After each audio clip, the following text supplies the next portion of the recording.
आ बैल मुझे मार, ये कहावत आपने बहुत सुनी होगी। और ये कहावत है, मैं बोल रहा हूँ ईरान के लिए, क्योंकि ईरान की अभी जो सूरत हाल ये बनी है कि वो खुद मुसीबत को दावत दे रहा है कि आप आओ और मुझे मारो, मुझ पर हमला करो, मुझे नुकसान पहुँचाओ। इसमें मैं ईरान का इसलिए कह रहा हूँ क्योंकि बेशक हमला किया था, अमेरिका की तरफ से हमला हुआ ईरान पर, और उनके जो सुप्रीम लीडर थे आयतुल्ला खामनाई, उनको मार दिया गया इस स्ट्राइक में जो इसराइल और अमेरिका ने इकट्ठे की। तो उसके बाद से जंग बढ़ गई। ईरान ने भी यूएस की जो मिलिट्री बेसिस हैं वहाँ पर हमले शुरू कर दिए, जो गल्फ़ कंट्रीज़ में उनकी बेसिस थी वहाँ पर, और शदीद नुकसान वहाँ पे किया। लेकिन और दूसरी तरफ से अमेरिका और इसराइल भी हमले कर रहे थे, फिर इसराइल पीछे हट गया, तो अभी अमेरिका फिर भी लगातार हमले कर रहा था। पिछले 13 दिन से अभी भी शदीद हमले कर रहा था लगातार ईरान के ऊपर। और अभी ये हुआ है कि ये आज के दिन हमले कुछ रुके हैं और उसकी वजह सामने नहीं आई कि क्या कुछ डील हुई है। किसी भी तरफ से कोई जो सालसी है वो नहीं की गई किसी भी मुल्क की तरफ से, लेकिन उसके बावजूद अमेरिका ने हमला नहीं किया और फिर ईरान की तरफ से भी किसी भी जगह पर हमला नहीं हुआ। लेकिन हाँ, ये हुआ है कि एक शिप जा रहा था एलपीजी का स्ट्रेट ऑफ हार्मूज़ में ओमान के पास करीब से, तो अमेरिका ने उस पर हमला किया और उसको नकारा बना दिया। और लेकिन ईरान का ये कहना है कि ये ईरान का शिप नहीं था, तो अमेरिकन फ़ौज को गलती लगी, उन्होंने इस पर हमला किया। तो उनका ये कहना है कि जो 2 लोग जहाज़ के अंदर मौजूद थे इंजन रूम में, उनकी मौत हो गई है। तो ये ईरान की तरफ से ये क्लेम आया है कि भाई वो हमारा एलपीजी टैंकर था ही नहीं, हमारा शिप था ही नहीं। तो बहरहाल अभी ये हुआ है, जैसे मैंने वीडियो के शुरू में कहा कि आ बैल मुझे मार, के ईरान खुद मुसीबत को दावत दे रहा है। जैसे हमने पिछली वीडियो में बताया कि अमेरिका यहाँ से बहुत दूर है। अमेरिका तो अपनी सिर्फ मिलिट्री लेकर यहाँ पर आया हुआ है लड़ने के लिए, तो अमेरिका बहुत दूर है, ईरान उस पर हमला नहीं कर सकता, उसकी जो मेनलैंड है उस पर हमला नहीं कर सकता। लेकिन ईरान की तरफ से ये कहा गया कुछ दिन पहले कि भाई हम तो इंतज़ार कर रहे हैं कि कब अमेरिका की फ़ौजें ईरान की सरज़मीन पर उतरें और उनसे हमारा आमना सामना हो। तो एक बात ये हमने वीडियो में भी, पिछली वीडियो में बताई कि जिस जगह पर लड़ाई होती है उस जगह पर नुकसान होता है, उस जगह पर तबाही होती है। तो हमने ये देख चुके हैं, हम बहुत सारे मुल्कों की मिसाल है, सीरिया है, अफ़गानिस्तान है, इराक़ है, तो वहाँ पर तबाही होती है। अभी देखें यूक्रेन में तबाही हो रही है। क्यों? क्योंकि 2 फ़ौजें आमने सामने लड़ रही हैं। तो ईरान दावत दे रहा है उनको, एक इस लिहाज से। दूसरा, ईरान ये कर रहा है कि स्ट्रेट ऑफ हार्मूज़ को वो किसी सूरत खोलना नहीं चाहता, वो इसको एक वेपन के तौर पे यूज़ कर रहा है, जो कि दुनिया के लिए काबिल कबूल नहीं है। दुनिया की जो मैशियत है, जो इकोनॉमीज़ हैं, वो जुड़ी हुई हैं स्ट्रेट ऑफ हार्मूज़ के साथ। तो आप बताइए, क्या ऐसा हो सकता है कि आप एक जो दुनिया की जो एक कारोबार की जो शाहरग है उसको आप बंद कर दें, उसको आप पकड़ लें और आप उस पर माने ही ना, किसी तरह आप मुज़ाकरात की तरफ ना आए, तो उस सूरत में फिर क्या होगा?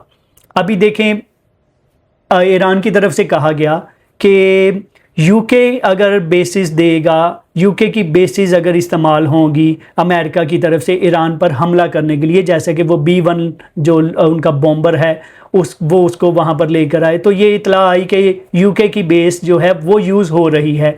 तो ईरान ने फिर कहा, ईरान ने यूके को भी धमकाना शुरू कर दिया कि भाई अगर आपकी बेस इस्तेमाल होगी तो फिर हम यूके पर भी हमला करेंगे, हम यूके की जो बेस है उस पर भी हमला करेंगे। तो इसमें मैं एक अपना जो मेरा ओपिनियन ये है कि देखें, यूक्रेन को कितने मुल्कों की तरफ से, पूरे नेटो जो कंट्रीज़ हैं उनकी तरफ से सपोर्ट किया जा रहा था, उनको वेपन्स दिए जा रहे थे और कुछ इतलात हैं कि भाई उनके फ़ौजी भी भेजे गए थे। तो उसके बावजूद देखें कि क्या रशिया ने किसी भी नेटो कंट्री पर हमला किया या उनको धमकाया कि भी अगर आप सपोर्ट करोगे तो हम उस पर आपके मुल्क पर भी हमला करेंगे, या आपके वेपन्स यूज़ होंगे हमारे खिलाफ तो हम आप पर भी हमला करेंगे।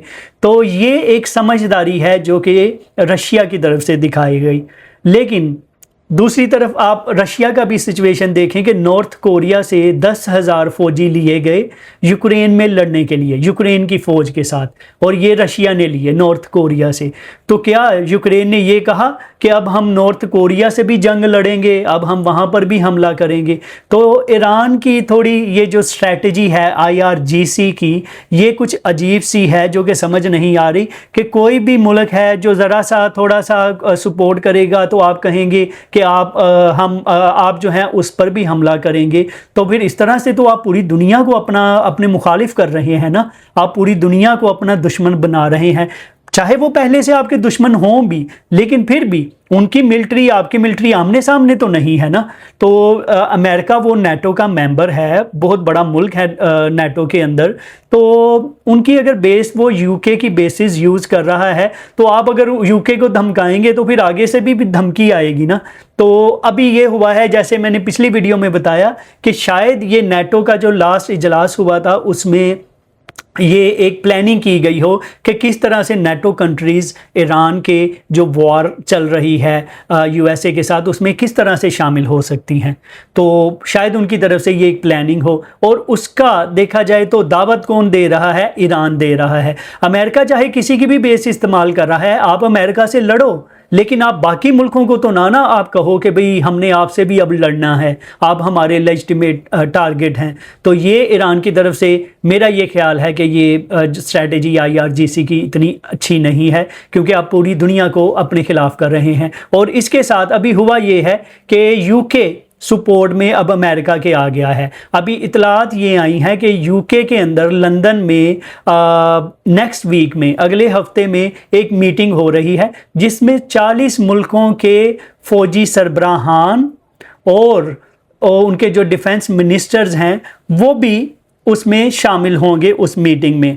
और दूसरी तरफ अमेरिका की तरफ से जो US डिफेंस सेक्रेटरी हैं पीट हेगसेथ, वो आएंगे, और US जॉइंट चीफ्स चेयरमैन जो हैं जनरल डैन केन, वो भी इस मीटिंग में शामिल होंगे। और इस मीटिंग का मकसद क्या है कि जो स्ट्रेट ऑफ हार्मूज को जो ईरान ने बंद किया हुआ है, तो उसको किस तरह से खुलवाना है। तो अभी देखिए 40 मुल्कों के लोग आ रहे हैं वो इस मीटिंग में, और वो एक मुश्तरका बनाना चाह रहे हैं स्ट्रैटेजी कि किस तरह से स्ट्रेट ऑफ हार्मूज को खुलवाना है। तो देखिए 40 मुल्क आ रहे हैं। अब ये सारे नेटो कंट्रीज़ तो नहीं है ना, नेटो कंट्रीज़ तो देखा जाए तो उसमें तो कुछ 29-30 मुल्क शामिल हैं, तो वो आ रहे हैं, अब इकट्ठे आ रहे हैं। तो ये ईरान की, इसमें मैं ये कहूँगा उनकी स्ट्रैटेजी IRGC की सही नहीं थी, क्योंकि जब मेमोरेंडम साइन हुआ तो मेमोरेंडम के मुताबिक चला जाता, आगे मुज़ाकरात होते और बातचीत के ज़रिए मामलात को हल किया जा सकता था। लेकिन ईरान की तरफ से शिप्स पर अटैक किया गया, फिर भी स्ट्रेट ऑफ हार्मूज पर, क्योंकि वो ईरान के मुताबिक नहीं गुजर रहे थे, ओमान के पास से गुजर रहे थे। तो उस वजह से फिर अमेरिका को फिर से बहाना मिल गया ईरान पर हमला करने का। हालांकि ईरान को इस एग्रीमेंट में बहुत कुछ मिल रहा था, उनको बहुत सा पैसा मिल रहा था। ये सारा जो एग्रीमेंट था, जो मेमोरेंडम था, वो था ही ईरान की फेवर में। ईरान को भी इस चीज़ का पता है, ईरान के लोग भी इस चीज़ को मानते हैं, लेकिन उसके बावजूद IRGC ने कहा कि नहीं, इतना काफ़ी नहीं है। तो अभी देखें, जब आधी दुनिया आपके खिलाफ आ जाएगी लड़ने के लिए, तो इसमें फिर अंदेशा यही है कि बहुत ज़्यादा नुकसान हो सकता है, और नुकसान ईरान का हो सकता है। ये साफ बात है। एक बात समझ में आती है कि जब इतने मुल्कों के साथ आप जंग छेड़ दें तो फिर ज़्यादा नुकसान, एक तरफ आप अकेले हो और दूसरी तरफ इतने ज़्यादा मुल्क हों तो आपका नुकसान होगा। और ऐसा नहीं हो सकता कि रशिया या चाइना ईरान की सपोर्ट में आ जाएं या उनकी अपनी फ़ौजें भेज दें ईरान के साथ मिलकर लड़ने के लिए। हाँ, वो उनको जैसे सपोर्ट दे सकते हैं, इंटेलिजेंस सपोर्ट। अभी भी खबर आई कि भाई ईरान को सपोर्ट मिल रही है रशिया की तरफ से और चाइना की तरफ से, जिस वजह से वो इतनी प्रिसीजन स्ट्राइक्स कर रही हैं।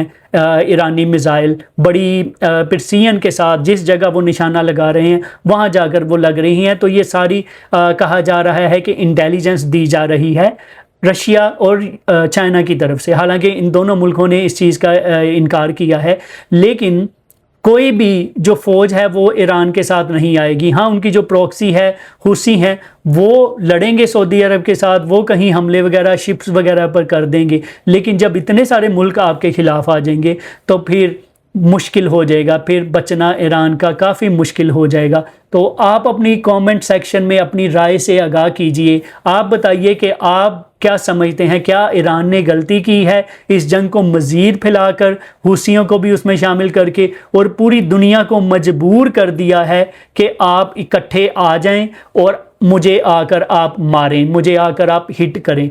आपकी इस बारे में क्या राय है, ज़रूर अपनी कमेंट सेक्शन में अपनी राय से आगाह कीजिएगा। और हमारे चैनल को सब्सक्राइब कर लें और बेल आइकन को भी ज़रूर क्लिक कर दें ताकि हमारी नई आने वाली वीडियोस आपको वक्त पर मिल सकें।